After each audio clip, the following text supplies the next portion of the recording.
जय माताजी मित्रों, हूँ ममता गोस्वामी। मारी चेनल ममतानी रसोई में तमारुं स्वागत है। मित्रों, आज आपणे बनावशुं भरेला भींडानुं शाक। तो भरेला भींडानुं शाक बनाववा माटे आपणे भरवानी कोई झंझट कर्या वगर ज एकदम टेस्टी एवुं शाक बनावशुं। तो शाक बनाववा माटे मैं अत्यारे वजन में 200 ग्राम फ्रेश भींडा लीधा छे। तो भींडा आपणे अत्यारे एकदम ग्रीमा बजार में मळे छे तेवा ज लीधा छे। तो આપણે ભીંડા એકદમ કૂણા છે કે નહીં તે જોવા માટે આ જે પાછળનો ભાગ હોય તેને આ રીતે કટ કરીશું તો સરળતાથી કટ થઈ જાય તો આપણો ભીંડો એકદમ સરસ ફ્રેશ છે। તો આ રીતે જ આપણે બધા જ ભીંડાને ચેક કરીને લઈ લઈશું। તો આ ભીંડાને મેં સારી રીતે ધોઈને સાફ કરી લીધા છે। તો હવે તેને આપણે કટ કરીશું। તો કટ કરવા માટે ભીંડાને આપણે તેના આગળના ભાગને આ રીતે કટ કરી લઈશું અને પાછળના ભાગને પણ કટ કરી લઈશું। હવે આ ભીંડાને આપણે વચ્ચેથી કટ લગાવવાનો છે આ રીતે। તો અંદરથી કોઈ સડો છે કે નહીં તે પણ ખબર પડશે અને આપણે આ રીતે ભીંડાને સમારવાના છે। તો તમે મોટો ભીંડો લીધો હોય તો તેના વચ્ચેથી આ રીતે 2 ટુકડા પણ કરી શકો છો અને નાનો હોય તો તમે આખો પણ લઈ શકો છો। તો આ જ રીતે આપણે બધા જ ભીંડાને કટ કરી લઈશું। ગેસ પર આપણે કઢાઈની અંદર 4 મોટા ચમચા જેટલું તેલ ગરમ કરીશું। આપણે ભીંડાની શાકમાં તેલનું પ્રમાણ થોડું વધારે જ રાખીશું તો જ આપણું શાક એકદમ સરસ બનશે। તો હવે આપણું તેલ ગરમ થઈ જાય પછી આપણે તેની અંદર ભીંડા એડ કરી દઈશું।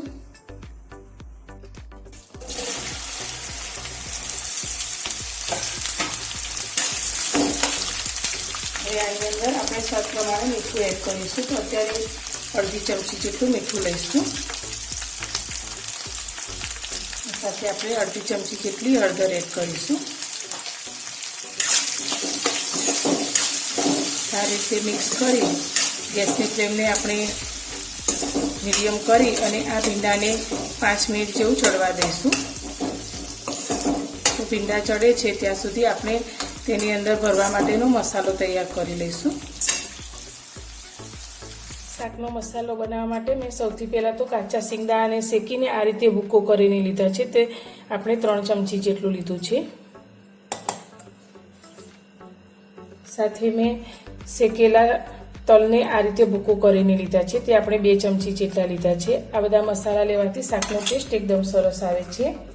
અને મેં બેસનને શેકીને લીધું છે। તે 3 મોટી ચમચી જેટલું લીધું છે। સાથે આપણે લસણની પેસ્ટ લીધી છે તે અંદર એડ કરી દઈશું। ધાણા જીરું લીધું છે 2 ચમચી ભરીને। ધાણા જીરાનું પ્રમાણ પણ આપણે શાકની અંદર થોડું વધારે લઈશું। સાથે આપણે લાલ મરચું પાવડર લીધું છે તે પણ આપણે 2 ચમચી જેટલું લીધું છે। જે પ્રમાણે તમે તીખું ખાતા હોય તે પ્રમાણે મરચું એડ કરવાનું। સાથે આપણે 1 ચમચી ખાંડ લીધી છે। 1 લીંબુનો રસ લીધો છે। હવે આપણે બધા જ મસાલાને હાથથી સારી રીતે મિક્સ કરી લઈશું। ભીંડાને ચડતા 5 થી 6 મિનિટ જેવો સમય થયો છે ને આપણા ભીંડા પણ સારી રીતે ચડી ગયા છે। આ રીતે આપણે દબાવીએ તો સારી રીતે કપાઈ જાય છે। તો હવે આપણે જે મસાલાને તૈયાર કરીને રાખ્યું છે તે આપણે શાકની અંદર લઈશું।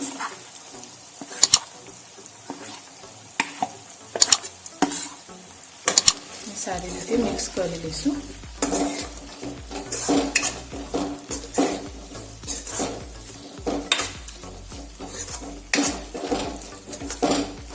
મસાલો મિક્સ કર્યા પછી 2 મિનિટ માટે આપણે શાકને આ રીતે જ ચડવા દઈશું। રોટલી કે પૂરી સાથે ખાવાની મજા પડે તેવું આપણું ભરેલા ભીંડાનું શાક તૈયાર છે। તો મારી આ શાક બનાવવાની રેસીપી તમને પસંદ આવી હોય તો વિડીયોને લાઇક કરજો, શેર કરજો અને મારી ચેનલ પર નવા છો તો ચેનલને સબસ્ક્રાઈબ કરજો। તો ફરી મળીશું એક નવી જ રેસીપી સાથે નવા વિડીયોમાં।